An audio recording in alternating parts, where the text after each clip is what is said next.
am out in Sacramento working for KCRA as a promotions producer. And but before this, all my life was spent in Massachusetts. I grew up in Brookline with a family that very much so was on that poverty line. We didn't live in public housing, and that's something that oddly we took pride in, but we were very much so part of the demographic that wasn't as affluent as many people grow up to be in Brookline.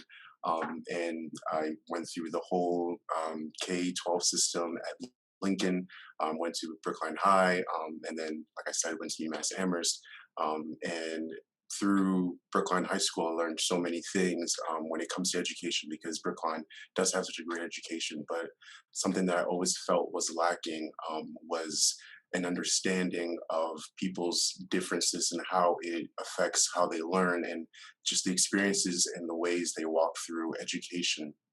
And I always felt like Brookline scratched at the surface of trying to be anti-racist and putting in these policies that brought in inclusion. But like I said, we're just scratching at the surface. And the conversations we had while I was still at Brookline High School didn't really prepare me for what I would be facing and have still to face in the real world. And so through going to college, I studied communication, and that really helped me understand how people communicate, of course, but also how people could have the ideas that they have, having grown up how they grew up. And through Brookline High School, I was in programs like, of course, STEPS and African American Latino scholars that really helped me solidify a sense of identity within myself, but also opened up my eyes to how much more we could be doing within the school systems and within the high school to college pipeline.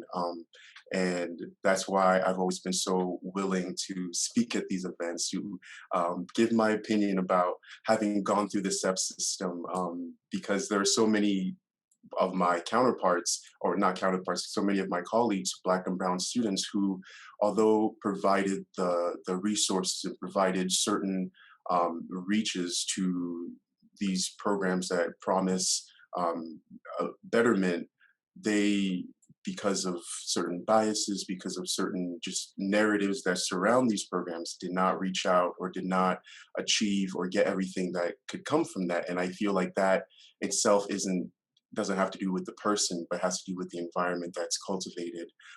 And so that's why I'm here today to talk about my experience and how it brought me to where I am. And I've been in STEP since I was in fourth grade, but I didn't really learn how to appreciate steps to the level that I appreciate steps now until I got to college.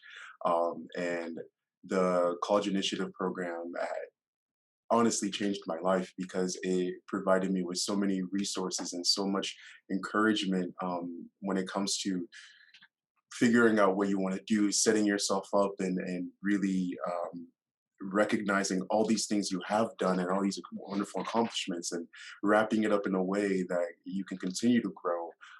And so I think just continuing to fortify the after high school stage of people's lives will make a tremendous difference.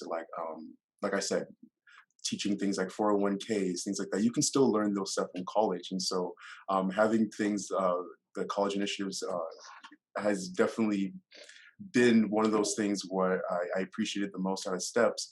And I feel like while in high school, especially early on